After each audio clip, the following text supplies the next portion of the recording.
I'm always looking for the WTF moments, I'm looking for the moments where the audience go, whoa, did I just see that? That's what I'm looking for. It's just trying to find that angle, that spin on something where it looks original and the audience feel like they're watching something fresh and different. They're not just being given the same rehashed version of something they've seen before in a different costume. 3, 2, 1, action! 1, 2, 3.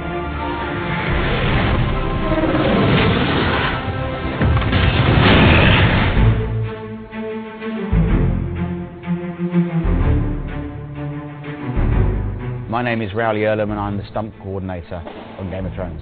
So my primary objectives are to deliver the action, to make the actors look cool, keep the crew and the cast and the stunt performers safe from harm. We carried a stunt team of over 70 performers for 6 months on the last season of Game of Thrones, which is massive even for a big film. No other production has ever carried that many people that I'm aware of.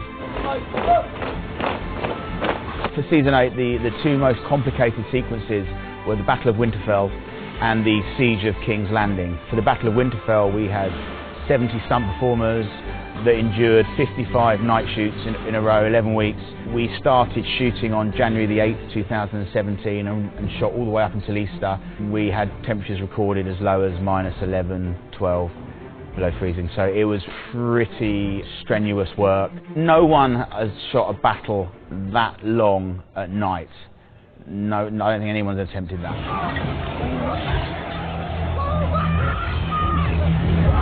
We were given a really large blank canvas to work from. For example, when Jon Snow arrives into the courtyard at Winterfell, at this moment he checks in with many of the other characters. He sees Tormund and Gendry fighting on a body pile. He sees Brienne and Jaime pinned to a wall fighting. He then gets met with an onslaught of wights and he turns right into a corridor which actually is actually the Winterfell kennels where Ramsay met his demise. And we walked in there and it was like, well, what can we do here? And I looked up and saw that the roof, although it had a roof, was pretty thin really. And I was like, well, it'd be pretty cool if the white started falling through the roof. And then we had construction remove the roof, and then we put in truss above, and then we started dropping people on wires through the roof. And then there's a doorway there, so I was thinking, well, the door could come down as well, with loads of whites on it.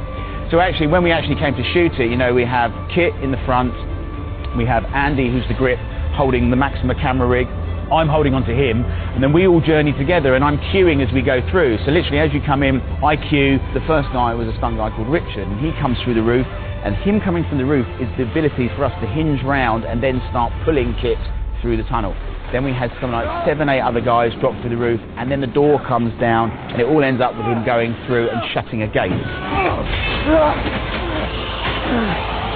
Now, the gate was never originally there, but we had the gate put in so that we had a button on the end of the shot. That probably takes 10 seconds of the episode, but that took probably 2 weeks of work to prep, rehearse, design that particular segment. And then that is similar for every other shot and piece you see of the whole battle. The stunt people are a massive creative force.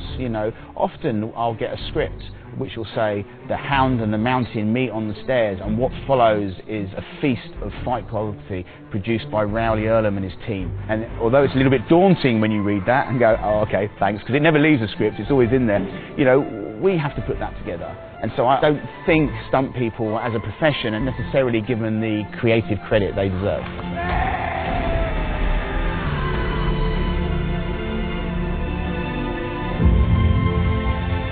In terms of being asked to do things that are tremendously dangerous, that doesn't really happen. What tends to happen, somebody will write, for example, and the dragon attacks and 12 people are set on fire, and it'll generally be me saying, well, actually, we can do 20, or we can do 22. And we're not doing this to be reckless, we're doing it to try and push the boundaries of the spectacle that you see. It's just not about doing things that are more dangerous, because we don't do things that are dangerous, and that's one of the misconceptions of stunt work. We're not daredevils. We mitigate and minimise as much risk as possible. 3, 2, 1, action! 3, 2, 1, action!